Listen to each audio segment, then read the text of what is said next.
The Barons of Memphis, Marnie Gellhorn.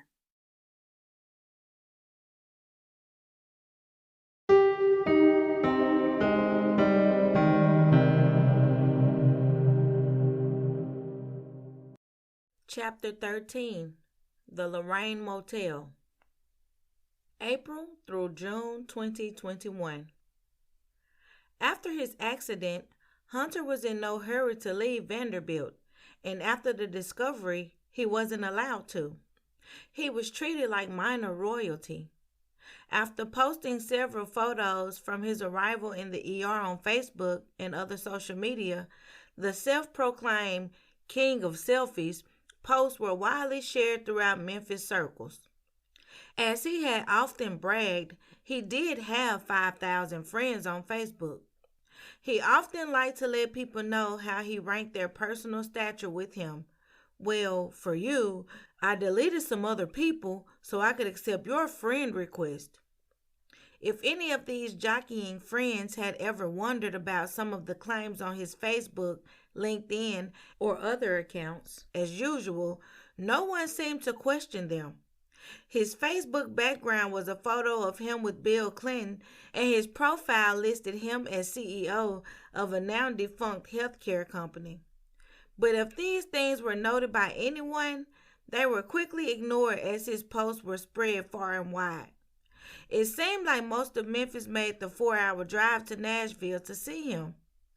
One long-term friend, Rachel, was taken aback by all the hoopla.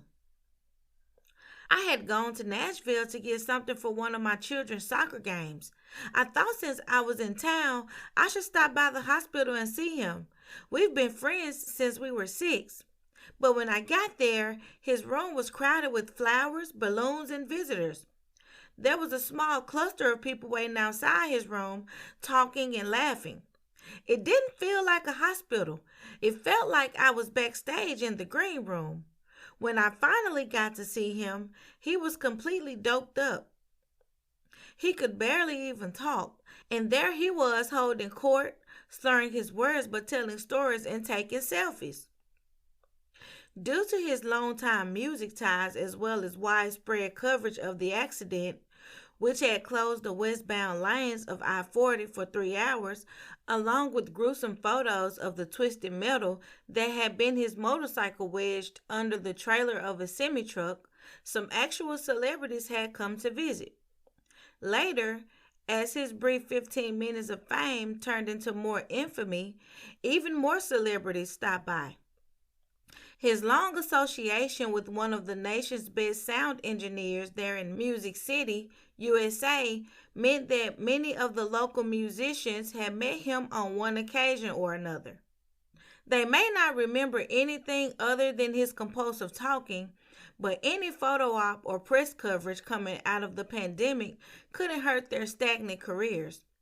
So maybe it shouldn't have been so surprising to see Instagram, Twitter, and Facebook on fire with photos of the likes of Lady A, Keisha, and the Kings of Leon crowded around Hunter's bed. Even the likes of Lori Morgan, Barbara Mandrell, and Amy Grant came out of seclusion to see the former member of the board of Grammys. Lesser-known musicians such as Dave Pomeroy, Dana Robbins, Brian Allen, and Raymond Von Rotz came out to show their support. Even if they had never worked with Hunter or even knew of him back when he was in the Memphis music scene, they knew the name. Others, who were former clients like Super Chicken and the legendary guitarist Eric Gales, stopped by because they happened to be in town working on a tribute album. Most of the people who knew Hunter, whether they liked him or not, couldn't believe the charges against him, but the rest of the people, the sycophants, the social climbers, and the star-seeking Instagrammers, didn't care. There were a few people, like Al Capone and his wife, who privately suspected something was odd about Hunter, and this just seemed to confirm their suspicions. For Al Capone's wife, this just validated her family's long-held beliefs. It was almost a relief to her to know that that eerie, uncomfortable feeling she had always gotten around him was based on more than her distaste for his attention-seeking behaviors. As more and more details about the crime came out, the visitors to his hospital bed changed, and the circus-like atmosphere increased. Tabloid journalists and paparazzi began to stake out the hospital lobby, and D-list reality stars began to arrive for so-called surprise visits after their publicists made secretive phone calls. Longtime friends began to distance themselves from the hoopla, wondering if they had ever known him at all. They also questioned his prolonged hospital stay, and the weeks dragged on. It seemed more of a ploy to stay out of jail than a genuine post-surgical recovery. His initial injuries, which had required surgery, included a hip fracture and bilateral ankle fractures.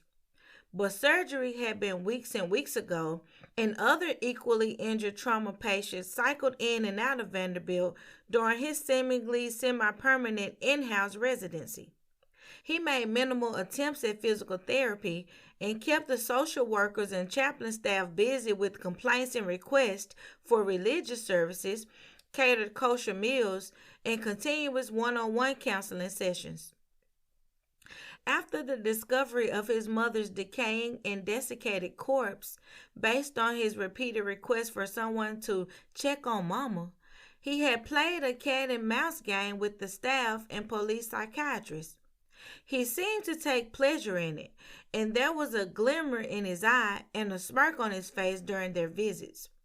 He refused to answer any police queries and had immediately engaged legal counsel. At his behest, and after Hunter had already made several impassioned Facebook posts, his beleaguered lawyers had released a statement saying, "The Tennessee Bureau of Investigation, the Shelby County Police Department, the Davidson County Police Department, and their officers were engaged in a vicious and unwarranted witch hunt against our client, Hunter Lee Barron. The witch hunt has been endangering our client's physical and mental health and is a direct violation of his civil rights. The officers had also attempted to deprive him of his freedom to practice his religion, which is direct proof of the ongoing anti-Semitism in the Tennessee criminal justice system." This last charge was in direct response to the refusal of the Shelby County Police Department to surrender jurisdiction of Hunter Barron to allow him to travel to Israel. He claimed that he needed to go to the Wailing Wall immediately to pray for his spiritual and physical healing. Even his longtime rabbi, Joel Finkelstein, admitted to detectives that this was unlikely to be related to any sincere religious belief.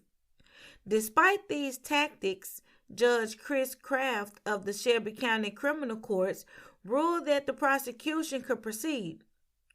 Barring his discharge from the hospital, Hunter Lee Barron would be remanded to the Regional 1 Hospital prison wing to await trial.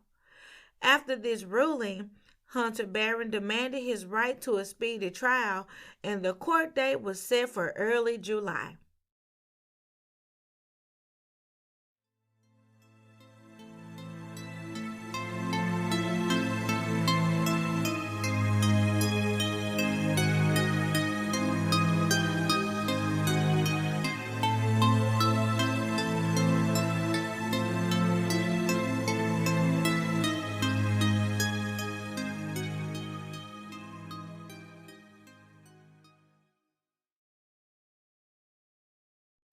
This episode was narrated by Zipporah Gray of RMP Studios in Memphis, Tennessee.